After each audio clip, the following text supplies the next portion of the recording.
Everybody, Zach Gilland here. I'll be your extended coach for today. Today, we're going to learn how to launch an SMS and email campaign with HighLevel. So let's go ahead and just cover what we're going to go over here real quick. So the first thing that we need to understand is how you're going to define the objective of your SMS or email campaign. What is it supposed to do exactly? And so we're going to talk about that. We'll talk about how you measure the success of the email or SMS campaign. And then you have a few options as far as how you're going to start the campaign. It can either be a manual process or it can be an automated process. So we'll talk about both of those things. Then you need to decide how long the cadence is going to be. And then you can also talk about, or we can also talk about the frequency of the touch points within the cadence, and those can change based on the length of the campaign. And then lastly, we'll talk about how to control the language inside the campaign, whether you want that to be inside of the workflows themselves, templates that you can then inject into the workflows, or you can also, have verbiage that happens directly from the contact view if you're doing some kind of bulk import into like an email send type of action. So that's what we're going to go over. And so let's go ahead and get into it. And what I'm going to do is just bump myself out of full screen, and then we'll just refer back to this little list here, and we'll start to go over these things one at a time. So let's talk about this. So define the objective of your email and SMS campaign. So anytime that you have a campaign, there obviously needs to be an objective. There needs to be a reason why you're doing it. And so let's do this. I will show you a few pipelines, and we can kind of talk through what some potential objectives would be based on pipeline stages. So really briefly, I'm going to just stop my share and go over to a live account here. And I'm just going to flip over to a pipeline so I can show you. And let me reshare my screen here. So this is a sub account in the system here that is a fencing company. This happens to be a company that my brother owns. I've been doing a lot of trainings inside this account because it's just fun to me. And so we have a relatively long pipeline here. And so let's look at our stages here, and we can talk about what some of our SMS and email campaign objectives could be based on the pipeline. So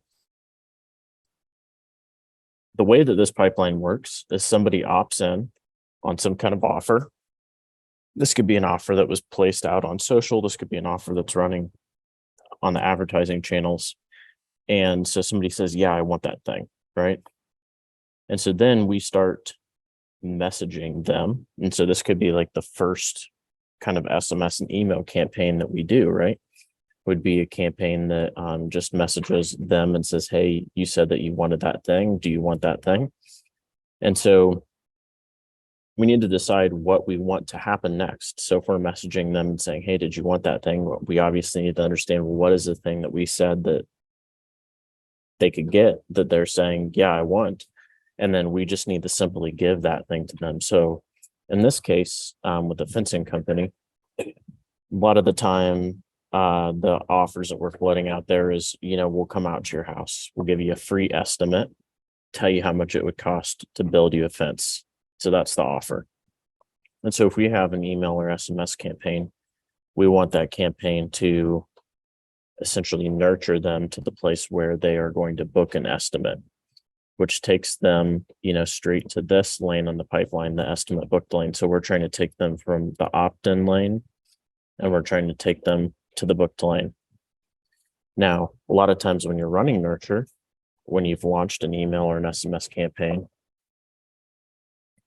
let's say that we're not actually going to give them the calendar. Let's say that we're going to actually control the calendar internally. And so what we need to do is just get them the reply back and say, yeah, I do want to book an estimate. And so if that event happens, that's when we send them into the manual reply stage on the pipeline. So just to give you some clarity on kind of what the objective would be of this campaign. So this campaign objective would be not for them to actually book the estimate themselves, but to simply reply back and say, yeah, I want to book the estimate. And then we can start a conversation with them. So that's one type. That's one type of campaign, which would be a campaign that's designed to push them to the place of replying. Alternatively, some businesses are going to actually float their booking link out there directly so somebody can interact with the calendar directly. And if that is the case, they might go directly to the estimate booked stage, in which case we would say that's our campaign objective, not to get them to reply. Perhaps they still could reply and say something, and maybe we would still put them in a pipeline stage like this, but our actual objective is to get them to book, for example. So what would be some other things, some other campaign objectives that we could kind of like fish out of a pipeline like this? Well, let's kind of spin off of this manual reply stage. So let's say that somebody says, okay, yeah, I do want to book an estimate. And let's say we start talking with them and say, hey, okay, cool, sweet. Does Friday work for you? Does Monday work for you? Does Wednesday work for you? Whatever. And initially they start replying back. They're like, yeah, Wednesday's great. And then we say, great. Okay, what time on Wednesday? How about 8 a.m.? Then we never get a reply back from them. And so then they just start ghosting us, right? And so once somebody has replied and we've started a conversation with them, but then for some reason they start ghosting, that would be an example of an automated campaign that we could launch on the SMS and email side that is just designed to get them to come back into communication with us. So they've been, ghosting us, and we just want to get them to reply back. And so that's a completely different style. We call that a stale leads nurture campaign. That's a completely different style of email and SMS campaign, right? Let's look at some others. So let's say they do book an estimate. Now we need to send them reminders, right? And let them know, hey, we're coming out on Wednesday. We're coming out at 8 a.m. Make sure you put your dogs in the house, right? Don't leave the dogs in the backyard, that type of stuff. We're coming out at 8 a.m. That would be a completely different type of email and SMS campaign that we could deploy. Now, let's say that we go out, we look at their yard. We know how much it's going to cost to build them a fence. And so then we send them an estimate. And then the action is then back on them to approve it and say, yeah, I'm down to move forward with that. Well, if we're not sending them automated messages saying, hey, did you approve it? Are you ready to go? Is that something that you want to move forward with? That just means the business has to be manually sending them those messages all the time. So that's another opportunity zone for an email or SMS campaign right there, right? So when you're looking at a pipeline like this, the point that I'm trying to make, and this was going to be the longest kind of point in that list, is when you're deciding what the objective is of the email or SMS campaign, you need to kind of think about it in terms of what is the action that is on the end user. Meaning if you're doing some kind of automated email or SMS campaign, that is because there's an action that you're expecting them to take. And so instead of you as the business reminding them, hey, can you take this action? Can you take this action? Can you take this action?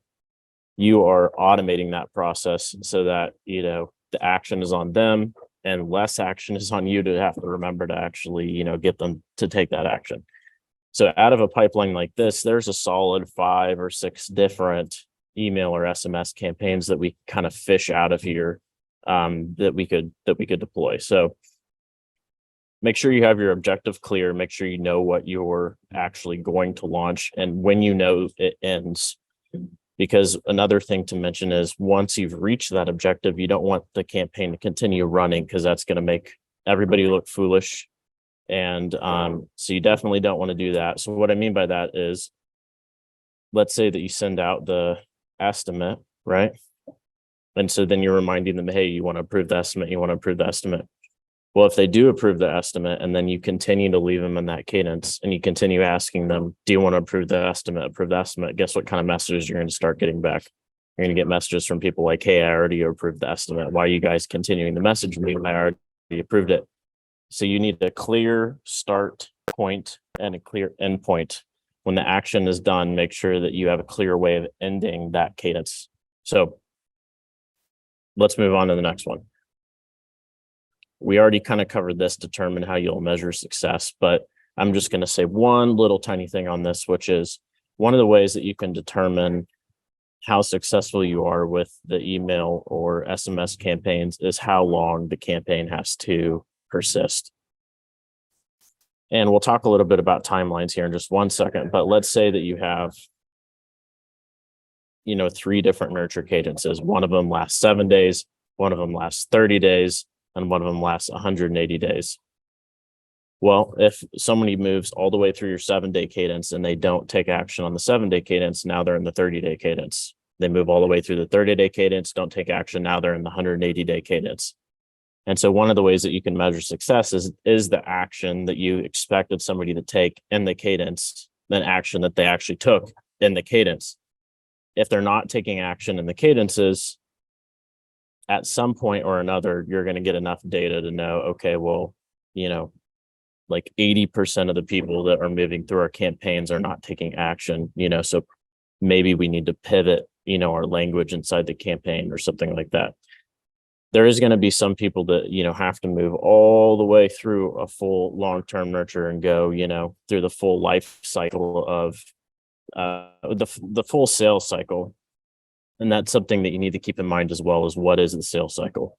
Some businesses are going to have like a 7-day sales cycle. Some businesses are going to have a 90-day sales cycle, or you could be in real estate and have like a 10-year sales cycle. So it just depends on what business you're in. And so depending on how long the sales cycle is, you need to measure your success of the campaign relative to the length of the sales cycle is essentially what I'm saying. All right. So let's get into this third one. Choose between manual import or automated workflows to begin. So let's talk about that really quick. And let me just pause my screen share here just real quick. Pause my share. I'm going to flip back to one of my other accounts, back to my demo account. Okay. And we'll just resume screen share here. All right, so we're back in the demo account. So if you're new to HighLevel, there's going to be a lot of automated options for you in terms of, how you could actually start a campaign, which is really going to be how you start a workflow. There's a lot of different ways to start a workflow. So I'm just going to create like a new workflow from scratch. So if we're looking at a blank workflow canvas right here, this is where our email or SMS campaign could begin. And there's a lot of ways to trigger a workflow. So, we could, for example, trigger a workflow on a form submitted. So let's say somebody fills out a contact form and we want to, send them an email and SMS campaign based on a contact form submission. So that would be one way that we could trigger workflow right here. Let's say that we want to trigger an email SMS campaign on a pipeline stage change. So that would be another trigger type that we could do is pipeline stage change. Let's say we want to trigger an email or SMS campaign on an order completion. So instead of just a regular form submit, we would use an order form submission. So that would be another way that we could trigger this workflow to begin as like an order. Now we could trigger an email or an SMS campaign based on a tag being added. So let's say a contact tag got added. We could also trigger an email or an SMS campaign based on a contact changed. So something changed on a contact and we want to actually do it then. And so here's contact change trigger types. So again, once you're clear on what you actually want to do and how you want the campaign to start and when it's going to stop, then you can set up your triggers in parallel or associated with whatever your objectives are. And that would be just the trigger that you put into the workflow. Now, that would be more of an automated way of starting an email or an SMS campaign. There's also manual ways of doing it. So let's go to our contacts. We just have a bunch of kind of like dummy contacts in here, 4 different dummy contacts. Now, this manual process is really common when somebody's doing like a database reactivation campaign, for example. So let's say that's you. Let's say that you want to reactivate a list of 1,000 contacts and you want to put them into an email or an SMS campaign. You can do that straight away here from the contact view.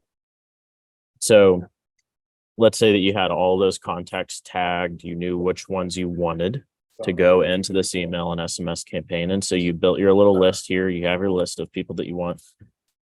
And so you can just highlight, everybody in that list. And if you already built a smart filter to show just the people that you want, you can just obviously select all like this. And then when you're ready, there's a few things that you can do. You could manually add them to a workflow. So if you already had your workflow set up, the workflow that was going to send the SMSs and the emails, you could select who you want to go into the workflow and then click on this little robot button. Then it's going to say, okay, you want to add the following contacts.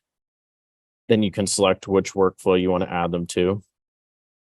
So we have like a long-term nurture here.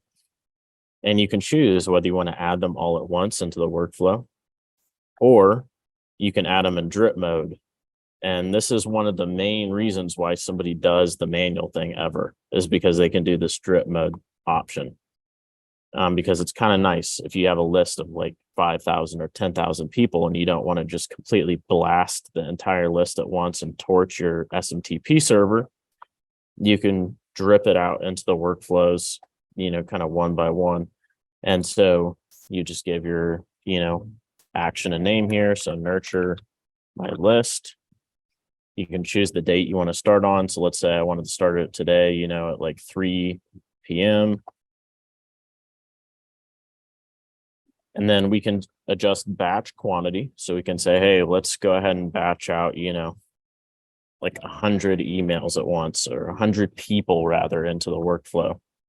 And we're going to repeat this every 1 hour. So it's going to drip 100 of these people into that workflow every 1 hour. And so based on, kind of how you have things set up, how many people are in your list and all that kind of stuff, you can adjust these drip settings. And if you don't want to do a drip, you can just add them at a scheduled time, or you can just add them all at once. And that's if you're adding them into a workflow like that. Now, alternatively, you can also just send them an email straight away from here if it's just a one-off email. So let's say, for example, a lot of times this is used when something wrong happens, right? Let's say something bad happens in the system, people get like an inaccurate message, or there's an issue or something. You're like, man, we need to send just this list of people one email. We don't want to build a workflow to do it because that's kind of pointless. We just need to one-off with this group of people and send them an email. So you can select those people. You can send them an email by just clicking on the email icon right here. And then straight away here, you can actually type the email, or you can also choose from your templates, right? All right, let's go back to our list here. All right. So we already talked a little bit about deciding how long your cadence is going to be. That depends on the sales cycle and how long the sales cycle is. It also just depends on how much work you want to do, right? Because a lot of times, the longer that you make the cadence, obviously that means more touch points, more content that you have to write and all that kind of stuff. So one just little mention on this is sometimes I'll see people wait, they're like, we need to do the full 180-day cadence.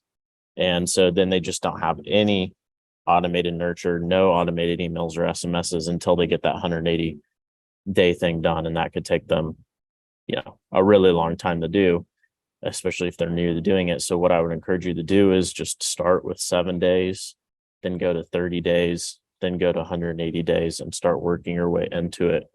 And so it's better to have some messaging up than no messaging at all. So you guys have probably heard done is better than perfect. So do that. And then this second to last one here, should the frequency of touch points change throughout? So this is something to think about considering the sales cycle. So let's say that we have a 7-day sales cycle. So like a shorter sales cycle.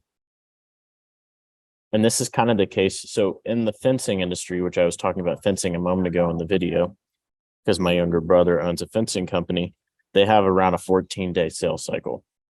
So what this means is we have a 2-week window to close somebody. If we don't close somebody in 2 weeks, they're likely going to move on to working with another contractor. And so it's very important that we close them out on that 2-week period of time.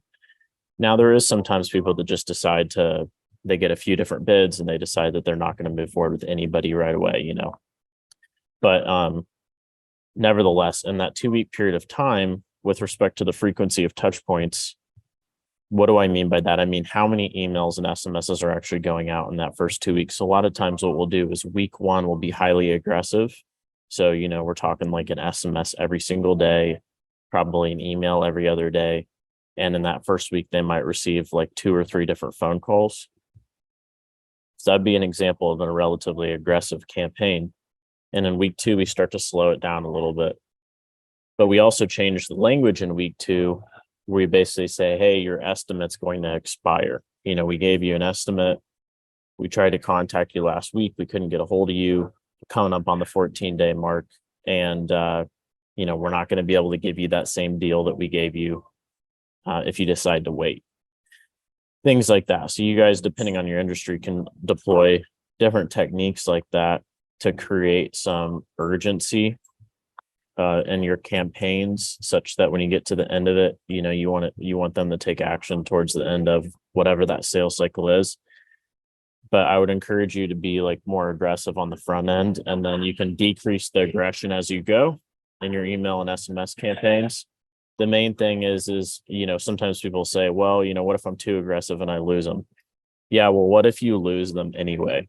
A lot of times if people aren't going to take action, they're just not going to take action. So don't be spammy, but also it's the system is running a lot of the emails and SMSs. So, if salespeople can do it, then you guys can build, a system that does it by itself. It's not that big of a problem. So, okay. And then the last one is decide how do you want to control the language, the workflow templates, or bulk import. So we kind of went over this a tiny bit, but inside your workflows, just like I showed you, you can manually send an email and actually type that email from the contact view directly. You have a similar option in your workflows. Like if you go here in your workflow actions, here's your SMS option. So you can just type your SMS right here. Here's your email option, same thing. You can actually write the email right here if you want. But you can also control these using templates. So if you have any templates in the system, like if I select this template, notice how it just pops the text right in here. And it's the same thing. You can have SMS templates and you can have email templates as well. Now, one thing I just want to quickly mention, let's go to the templates section because I want to show you guys this and then we'll shut it down for today. But if we go to marketing, this is where our templates live. And then if we go to templates, here we have email and text templates. So if I go to create a new email template, you can see this is where we can create the template. And we can do like standard stylization here, like bold. We can add bulleted lists, all that kind of stuff, right? But notice if we go to create a text template, there's no styling that can happen because obviously you can't receive stylized texts, right? Then the other thing to mention is in this section where it says templates right here, this is what they call transactional templates. So the email templates do allow minor stylization, like adding bulleted lists, like bolding or italicizing text. But you cannot do full-blown HTML in this section. If you want to do that, you have to go over here to email templates. And then this is where you get your full-blown design editor, where you can make your emails look really pretty and you can add pictures and videos and footers and all this kind of stuff and, background images and all that kind of stuff. And so the reason why it's done like that is because this template section, the emails that you create in here are designed to look like they're coming from a person, whereas the emails in here are designed to look like they're coming from a business. And so you can obviously make emails in here still appear to come from the business and all that stuff. But the reason why you strip a lot of the styling out is because it's supposed to just be pretty cut and dry, like somebody sending you an email. So you can link those templates in the workflows, and you can also use them in contacts when you go to send bulk emails and stuff like that if you want to use one of your templates there. So that is kind of the quick punch list on how to structure your SMS and email campaigns. And Naomi, I saw you pop into the Zoom. Do you have any questions before I jump off? Yes. Oh, I can't turn it on. Okay. Well, thank you so much for that presentation. I have so many questions, but No problem. specifically, does it need to be specific to this training? No, not really. Yeah, feel free to ask any questions, really. I'll do my best to answer them. Okay, so my question is specific to this training for the SMS marketing. So I use Facebook marketing, and people are funneled into my Facebook group, and they are through a form, and Mhm. then I get their phone number, their email, and all that stuff, and all that stuff is in Go High Level. And on a weekly basis, I may do like a live, a Facebook Live or something like that. And I was wondering what's the best way to send out, like, hey, here's a reminder text that I'm going live in 10 minutes, or because these are like ad hoc things that are happening random. Okay, so not like a specific time every week. They could be like kind of any time. Well, yeah, well, ideally, yeah, they need to be a specific time every week. So I guess you can show me how it's done. If it's a specific time every week, we're going live in 10 minutes. Yeah, And for if sure. it needs to go to people, like I'm constantly getting new and new people into this list. Uh-huh. Yeah, so okay. So there's a few different ways to do it. So if you are um let me share my screen again here.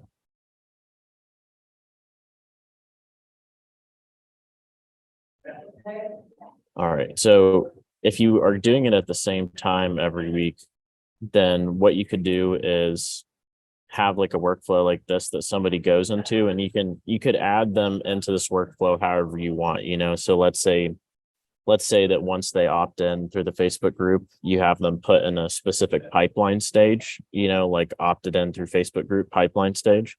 Have And a so tag. then, okay, you have a tag. So that's perfect. So then here you could just trigger this workflow on, probably what we would want to do actually is contact changed. And so, whoops, I'm in actions, not triggers. So contact changed. And then what you can do is filter by tags, and then you can do tag added, and then whichever tag you have. And so that will cause this workflow to begin.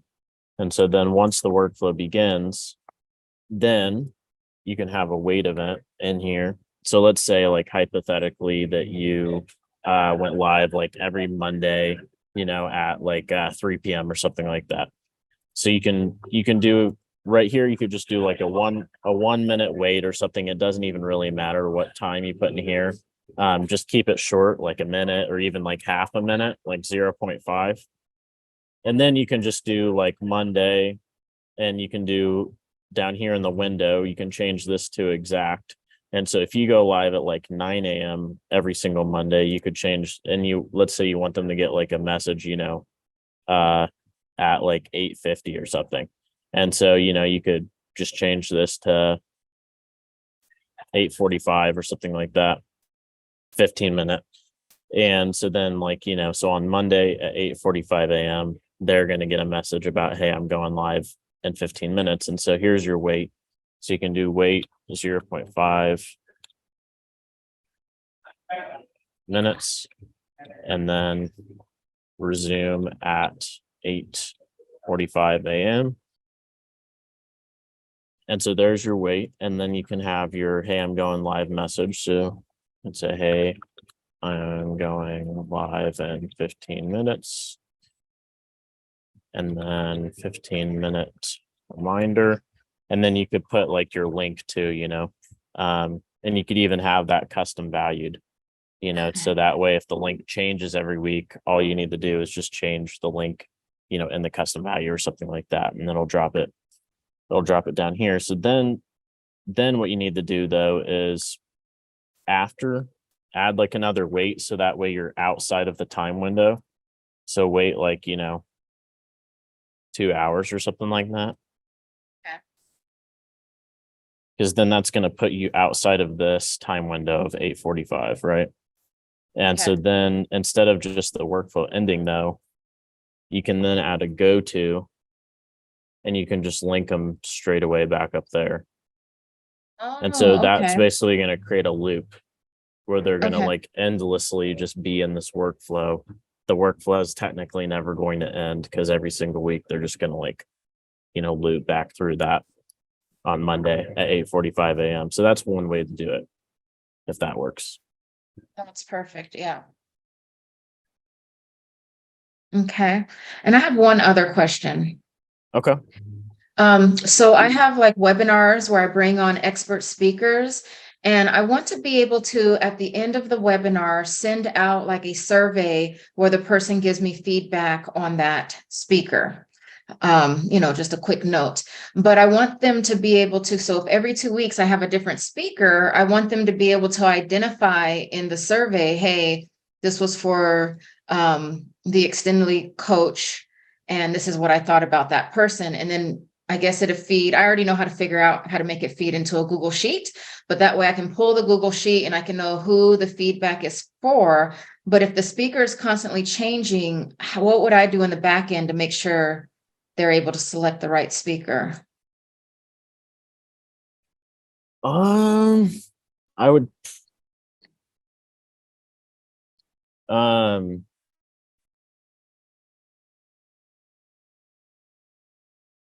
yeah, that one's a little tough because so you could custom value the survey values so that like you just change like in the custom values like the speaker's name, but the problem is like when that data goes out to the Google Sheet, I mean, I suppose in the Google Sheet you could have like speaker's name and then like whatever the custom value was, for that time when the export occurred, like that speaker's name would go to the Google Sheet. So maybe that's not a problem. But a lot of times when people have like rotating data like that, what I recommend a lot of times is that they just duplicate the entire survey. And so it's like if it's a weekly thing, you just like duplicate the survey. So let's say it's like weekly on Monday, So then on Friday you duplicate the survey and then you like title the survey like with the date. So like this week's date. And so that way, like every single week you have a different Google Sheet or something like that. And so at the end of the year you have, whatever 50 something like Google Sheets, with that data, and you could consolidate all that into like a master sheet or something. So a little bit of like data management, but it also keeps the data clean because then exactly like, okay, on this date range, these were the speakers, this was the survey that we used, these are the number of people that went through it. If you have like people going through the same survey every single week and stuff, you can do it and you could swap out their names and the custom values and stuff. It's just a little harder when the data actually comes in to sort of like get good analytics from it. But you could do it both ways. Okay. Okay, got it. Thank you. Yeah, no problem. It looks like we got one more person jumping in. Hey, Andre. Hey, I can't hear you. Oh, you're muted. There you go. Sorry about that. Hey, no problem. It's going good, man. What I'll answer questions if you have them, and then we'll shut it down for today. I got you. No, I this is actually my first time having the opportunity to join, so I just kind of wanted to test the water and see what it was about. Cool, man. That's great. That's awesome, man. We just got done doing a little training on just kind of how to like think about SMS and email nurture. And then Naomi had a few kind of questions on just how to do a few different things. But what can I help you with? Do you have any specific questions or anything? Oh man. Yeah, I do have one. It's dealing with deliverability rates as far as text messages go. So let's say you blasted out 1,000 texts or more. Do you have any tips and tricks on helping deliverability and not getting shut down? In addition to that, all the regulations that have to be followed. Just wondering if you had a quick way to show, what the opt-ins and opt-outs need to be, and as well as the forms I'm hearing about that need to be filled out for regulation purposes. Yeah, man. Okay, so there's probably like three different things to break down in that question. The first thing is with respect to forms and like compliance. If you use Lead Connector's hosted version of Twilio, so HighLevel's hosted Lead Connector version, then HighLevel is going to manage pretty much all of that for you. So like they'll tell you when you need to fill out forms and stuff like that, which makes it nice it makes it nice because it is a lot to track and all that kind of stuff. There is like it maybe like some of the power agencies that have like thousands of accounts, might argue that you get like a little more flexibility to negotiate with Twilio and stuff like that if you are working with them directly. And that can be true. But like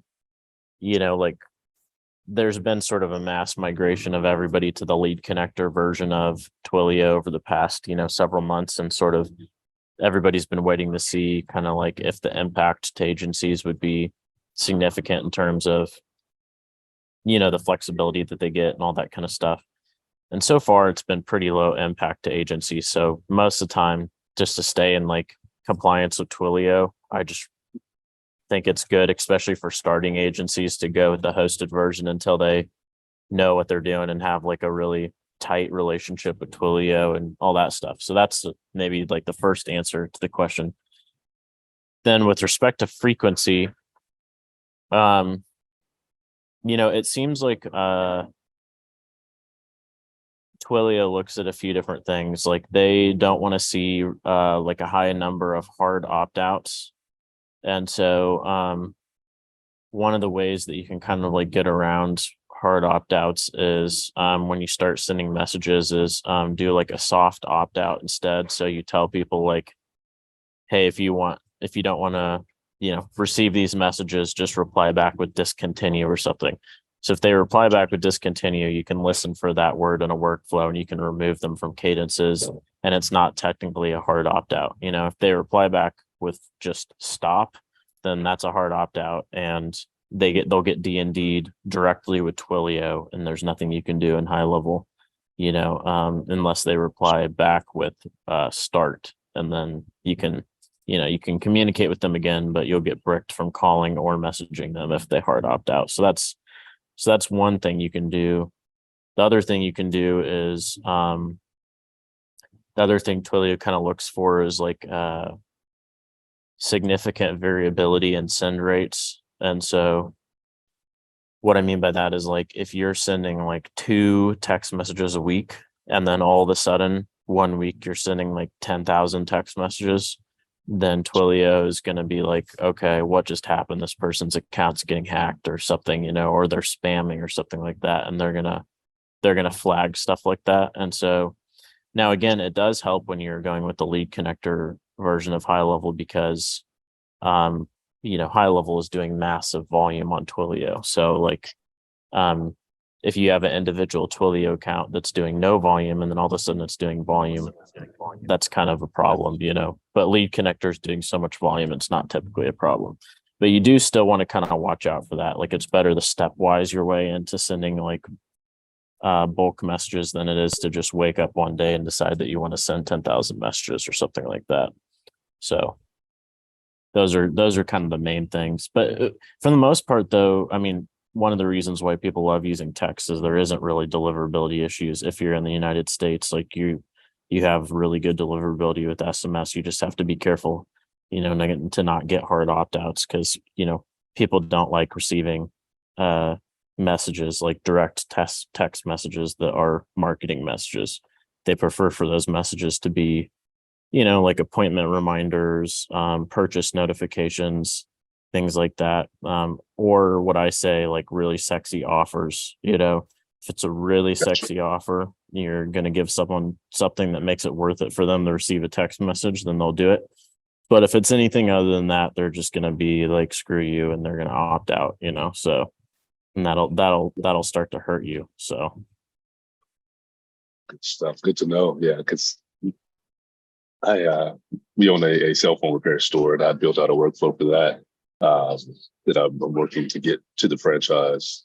And yeah, we've gotten a few opt-outs, and I was getting a little nervous about that. So that came right on time. I will definitely build in that soft opt-out into a workflow.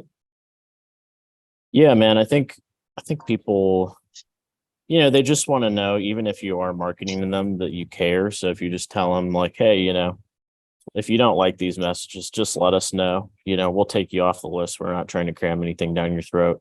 And a lot of times people will let you know. But the disadvantages is like, almost everybody knows now that you can hard opt out. Like everybody's familiar with being able to say stop. And so unless you explicitly tell them to use other language, and once they do tell you that stop messaging them, if you violate that after the fact with the soft opt out, then they're definitely going to hard opt out after that. So Gotcha. Makes sense. Wow. Yes, that was awesome. I have another question, but I don't know if we have time for it. It's a more detailed question, so I can definitely save it for another time. that's cool, man. Toss it out real quick. I'll see if I can answer it, and then we'll jump off after that. I got you. Yeah, it's just about a power dialer, right? So I'm actually trying to build a power dialer out for real estate investing. So that I want to build out tags and whatnot to automatically drop somebody into a call next month. And should they not answer the phone, answer the original call, or if it's busy or goes to voicemail or whatever, just auto populate that to make month's workflow. And I'm not quite sure how to do that. Yeah, man, for sure. So, so in a workflow, so let's say you have like a manual call event, which these manual calls is what populates the power dialer. And so, so outside of one of these manual calls, by default, like if the call is not complete, then the workflow is going to persist anyway, because that's kind of the way that they have it set up in HighLevel. And so, so like an easy kind of way to do it is like if you just make this workflow already like a 3-month long cadence or however long it is, like if you add a wait, I don't know how long it is between call events for you, but let's say, it was like one, let's say 30 days or something. So like you're going to call them next month or something. And so like,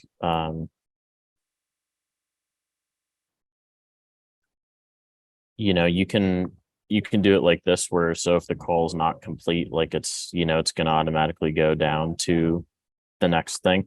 You can also add like if statements in here. So if you add an if condition right here, and so then you do if, now I'm gonna have to remember how to do this. I think it's if, let's see here.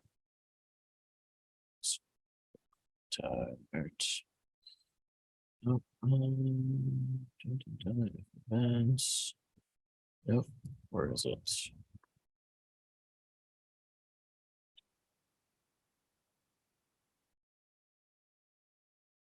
How'd you get so good at this stuff? That's the last question. I think we have to do it. If I remember correctly, we have to do it in the triggers. And so, so what I mean by that is like, if you had a manual call in here, what you can do in another workflow. And so sometimes you have to stack the workflows, is in your trigger, you can do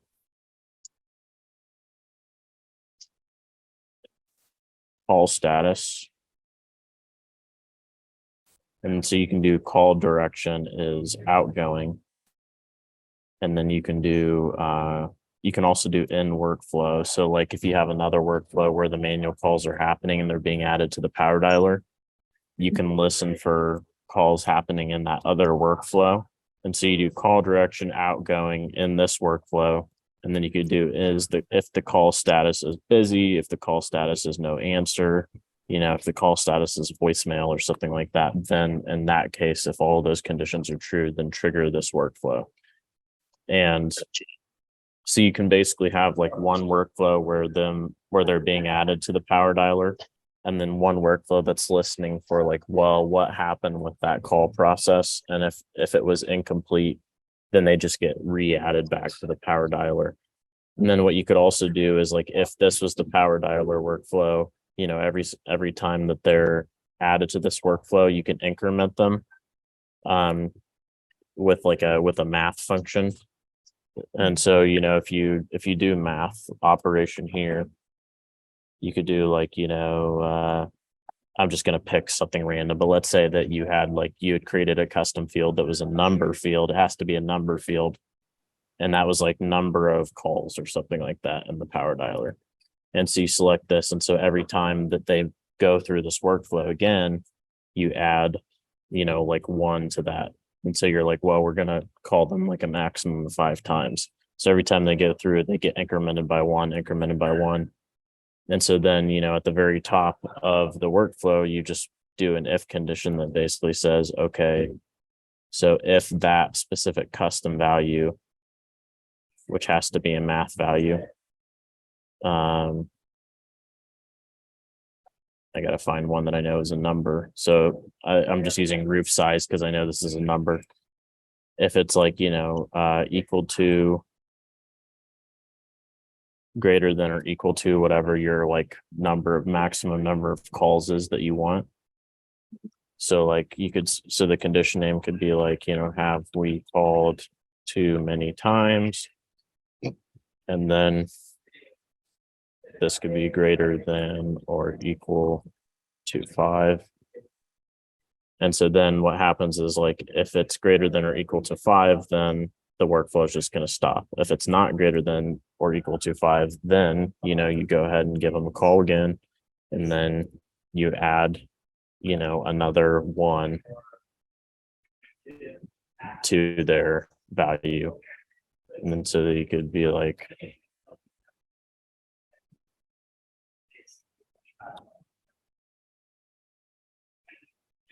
and then they end.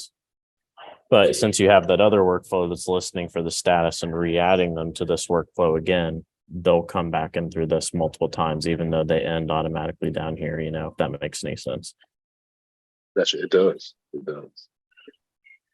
It's awesome.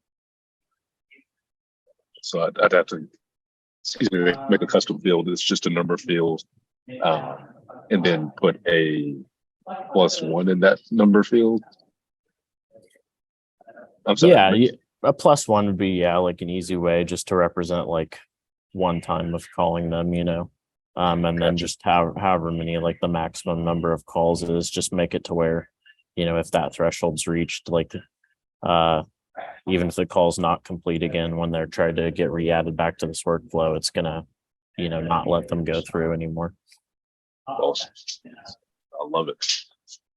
Just answered what I've been racking my brain to try to figure out. So cool, man. No problem. Well, I probably should shut it down for today, man, but I'm on every Monday, so feel free to jump in and ask any questions in the future.